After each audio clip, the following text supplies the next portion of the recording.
Oh, what's up GameLeap? It's Coach Jizz making another appearance. Now, do you know why you can't win lane every game? Do you want to know why your hearts suck? Now, not everyone is as mechanically inclined as Faker. We're not going to create players like Faker, what was that? But you know what we can do? Well, we can create a plan of attack. And in this video, the Jizz is going to be giving all of you a pre-game strategy you have to use because you know what comes out of it? Losses. That's right. No, wins, bro. Wins. You're going to win so much more because you're envisioning what's going to happen in that lane. Do you think professional sports people just jump on the court or field and wing it? Of course not. There's some preparation involved. Now, as you're scrolling down to click on that subscribe button, it is an absolute must for you to check out the GameLeap website if you are not already signed up. Because who doesn't want 20 challenger videos a week? Who doesn't want expert champion guides, courses, and VOD analyses? So stop watching that hot tub streamer and get some ELO. Links in the description and comment section. Alright, let's get into it. The Jizz is super excited about this one, and this ultimate pre-game plan we're going to develop for each game is essential to implement because with a bit of preparation, with a bit of anticipation, it makes actually playing the game and moving our sausage fingers 10 times easier and less stressful because we're not thinking about a million things at a time. It's also great because so many players, including some of you silver geniuses out there, will play each lane exactly the same. It doesn't matter what champion you're playing or what champion you're against. Well, guess what? Each lane you play is different and requires some special attention, just like your AD carry. So this ultimate plan comprises 3 factors you have to think about before heading into a game, and we are going to fill out these factors for each wave. So when a new wave comes to your lane, you're doing this, you're doing that, you're watching out for this, and so on. Now, who can tell the Jizz what the most important factor is in any lane? Don't be shy, the Jizz won't bite. That's right, so it's the enemy champion you're playing against. But specifically, what's important about that enemy champion? Is it how many mastery points the player has on that champion? Is it the skin they might use? No, it's how you're going to go about trading with that enemy champion, and this is going to be different at each level, right? So the question we have to answer is, how do we trade optimally with our opponent? So let's think about level 1. This is the first wave in any lane, and because you're level 1, you only have 1 cooldown, of course. Now, the first step to going about answering this question is to judge your own champion's strength at level 1. Typically, bruisers and fighters are stronger because most will take Conqueror, and you don't really want to be fist fighting these to the death early on. For range mages, these are generally decent at level 1 because they have range and poke, same with AD carries, and then for melee assassins, well, this is your weakest point by far in any lane. Now, don't get me wrong, the Jizz is generalizing big time here, and it's important for you to be specific with the champion you're playing. And another detail that will help you to do this is the enemy champion strength at level 1, not just your own. So if you're playing Akali, for example, into a Syndra, it's going to be impossible to trade for that Syndra effectively because of her range and harass advantage. So there is no point in looking to duel it out at level 1. But if we turn this around and think about Akali against Katarina, for example, all of a sudden the dynamics of the first wave in level 1 have changed. You're now against a weaker level 1 champion, so your own typical weakness now becomes an advantage, and you would want to trade with Katarina as much as possible. So thinking like this, planning ahead, envisioning what you're going to do in the lane is something every challenger player does. Whether they do it consciously or unconsciously now because they have so much experience, there is no way, I guarantee it, you get to high elo without making a notepad with these details on them. Serious, it's that important.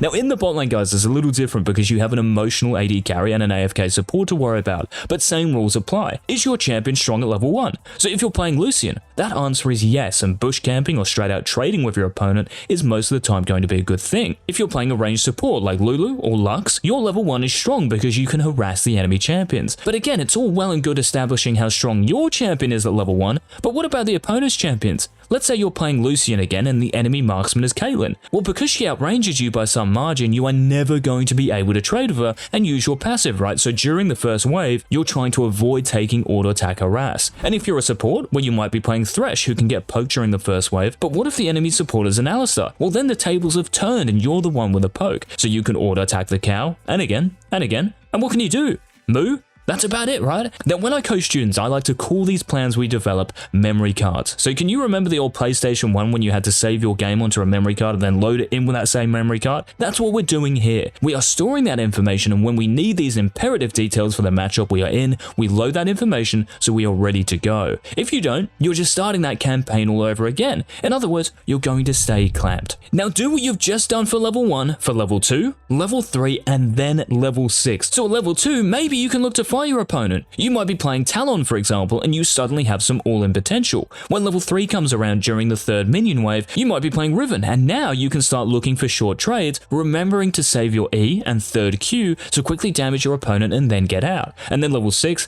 the big one. If you're on Zed, it's Shuriken time. If you're on Garen, it's Demacia and Justice time. But some champions like Twisted Fate, when level 6 rolls around, don't get the same power increase like a lot of others do. So if you don't have an ultimate to trade with or one that's kind of weak, you might have to be careful. But once again, you have to take into account the power and strengths of your opponents at each level as well. Now for all you solo laners, level 2 is the second wave. Level 3 is the third wave, and providing you haven't missed a bunch of experience, level 6 comes on the 6th wave. So the wave number is congruent to your level number, easy to remember. But what about if you're in the bot lane? Well, level 2 happens on the second wave just a couple of minions later, but level 3, this is where it changes, happens on the 4th wave, not the 3rd. Now with bot lane, because supports can go roaming, AD carries can die and miss waves because there's 2 people shoving and not just 1, it is far more important to look at that XP bar of yours in your HUD to keep track of your levels. You know, you don't want to be in no man's land when the enemy Leona randomly hits level 6. Now to finish off this first section, just a quick key tip before moving on.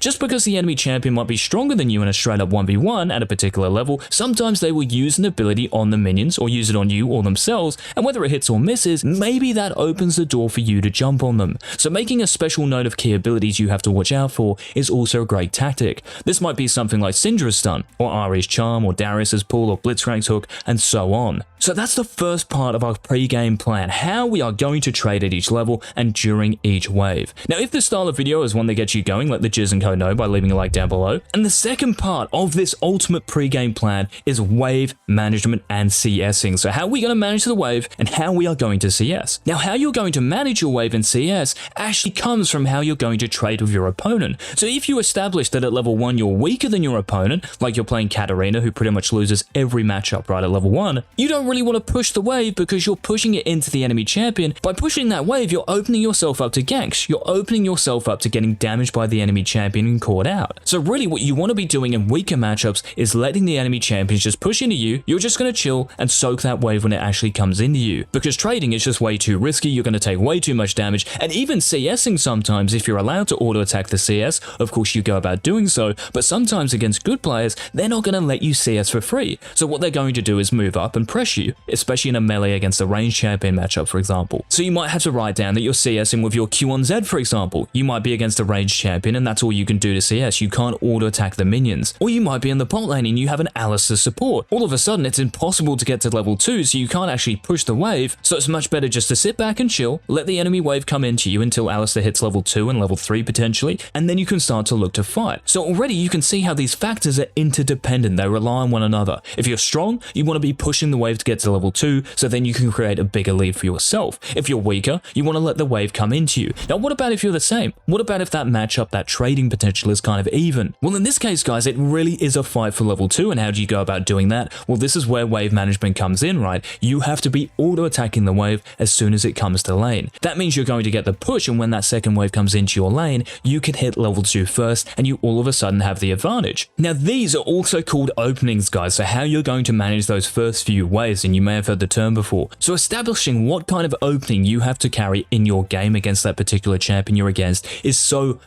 vital. All of this information is, if you don't write this down, if you don't write these matchup details down in a notepad somewhere or Google Drive or whatever it is, and let's say your opponent has, you are already at a disadvantage because the enemy champion, the enemy player, has more knowledge about that particular matchup and how to go about trading, how to go about wave managing and CSing, and then this last one we're about to get into. And just a quick tip as well guys on the wave management and CSing, and I kind of mentioned it before with the trading section, if you use your ability, if you use one of your cooldowns on the minions to CS because it's too risky to move up, because the enemy champion is in a position to harass you and punish you for it, you have to remember that in that situation, you are a cooldown down. You have used it on the minion, so you don't have it for the enemy champion, which means your positioning, and this is the third part of this guide, is going to have to be different. And just as we talk about the positioning guys, it is the Jizz's last running reminder for you guys to check out the GameLeap website if you haven't already. I mentioned the 20 challenger videos a week. I mentioned the guides, the courses. Like, what else can you ask for? It is guaranteed to help you improve. There is macro, there is micro, there is everything. There's raging, there's tilting. No, there's not raging and tilting, but macro, micro, everything you need to know about how to become the best player you can. It's all on there. So get signed up, links down below. Now, yes, positioning is the final chapter of this guide. And why is positioning important? Well, you could be Faker. Mechanically, you could be that good. But if your positioning is trash, you're going to get caught out and die. It doesn't matter how good your mechanics are, right? If you get ganked and it's a 2v1, you're going to die. So how do we go about thinking about our positioning? Well, again, this comes down to if you are stronger or weaker than the opponent. So if you are weaker, do you want to be positioning in a way that is up in the lane and towards the enemy champion? Probably not, right? Because you're going to be in range of their attack and their cooldowns. So if you are weaker, guys, then the enemy champion in the first few levels will start with weaker again. Like, let's say you're playing a melee champion into a ranged champion again. This is the easiest version. You never really want to be in range of their auto attacks unless, of course, you're going for a CS. And if you ever do get in range of their auto attacks, you are running back immediately because you do not want to lose that much HP, right? You want to be as healthy as possible for when level 3 comes around, which is typically when you melee champions can really start trading. So your positioning is a little bit passive, back in your minion wave until you actually have to CS. And again, this might be with a cooldown if it is too risky to move up and auto attack them. And if we flip that around and all of a sudden we're the ranged champion in a range versus melee matchup, well, your positioning, you don't really want to play passive and let the enemy Yasuo or Yone see us for free, right? You want to be damaging them as much as possible because you have the advantage. They can't really do anything to you. They don't have their dash yet. They don't have all their cooldowns, their abilities. Their threat isn't really there, so we have to punish them as much as we can in the first couple of levels. So positioning aggressively, looking to auto attack, looking to damage them. But just what about if the matchup is kind of even in terms of trading? Well, in that case, like I said, it's really a fight for level 2 and the subsequent levels, so level 3 and then level 6, of course. So if you're a melee champion or a ranged champion, you want to be auto-attacking that CS when it comes into lane. So as soon as the minions hit, bang, you're there standing in position to auto-attack, to potentially use your abilities on the wave because you want to get it in. Maybe on Echo you might do this, or even Orianna, you can queue all minions to get that push and to get to level 2 first. So it really depends again on that matchup. I cannot stress how important it is, and for you to then envision how that lane is going to play out. How are you going to trade? How are you going to manage the wave in CS? Then how are you going to position in that lane? But positioning doesn't just come down to, guys, the enemy laner in that lane. It also comes down to who else? The jungler, that's right. Because if the enemy jungler doesn't have anything to do on the map, or if you are out of position, they are going to gank your lane. So we have to position, guys, in a way that is not only optimal against the enemy champion we see on our screen, but also the enemy champions we don't see on our screen. And the easiest way to do this is just to ask yourself which side of the map is the enemy jungler on. So let's say you're a mid laner. If the enemy jungler is on the top side of the map, you would position to the bottom side of the map. If the enemy jungler was on the bottom side of the map, you position to the top side of the map. But in bot lane, this also changes as well, and it's kind of interesting here, because the big threat in the bot lane isn't actually the enemy AD carry if you are playing an AD carry, it's the enemy support. So a Blitzcrank, a Leona, a Thresh, even a Soraka or a Janna, these champions who can poke you as well while you're CSing, kind of a nuisance. This is where the real threat lies. So in the bot lane, ideally, you would want to be standing at a diagonal line from the enemy support, and this is something that I have mentioned in other videos. So this diagonal line theory, what does this really mean? Well, the benefit of this is that because diagonal lines are actually longer than straight lines, this means that you are at a greater distance from that enemy threat, meaning you are going to be safer to CS, to auto attack, to even pressure the enemy champions. You're not going to be in range for as long in that laning phase to that enemy Blitzcrank hook, to that enemy Leona Flash E, whatever it is. You are just at a safer distance and a safer range, and you also give yourself more time to react to these threats. And if you do watch any of the top AD carries in the world, you will see that very, very rarely are they positioning parallel to that enemy support. They're always at a diagonal because it's safer. So if you can implement this plan, guys, if you can come up with these 3 stages and talk about them for each matchup, you don't have to do them for each matchup, but the majority of matchups that you're probably going to see, it's going to make your life on the Rift so much easier because you have that memory card loaded into that brain of yours and you can just play at that point. So hopefully this gives you the foundation you need to move forward in your lanes, to win your lane, to not die as much in your lane, whatever it is. I hope it's going to be a lot of help. Let me know in the comments your thoughts, and until tomorrow's upload, this has been the Jizz. Remember to hit that sub button as well. Bye.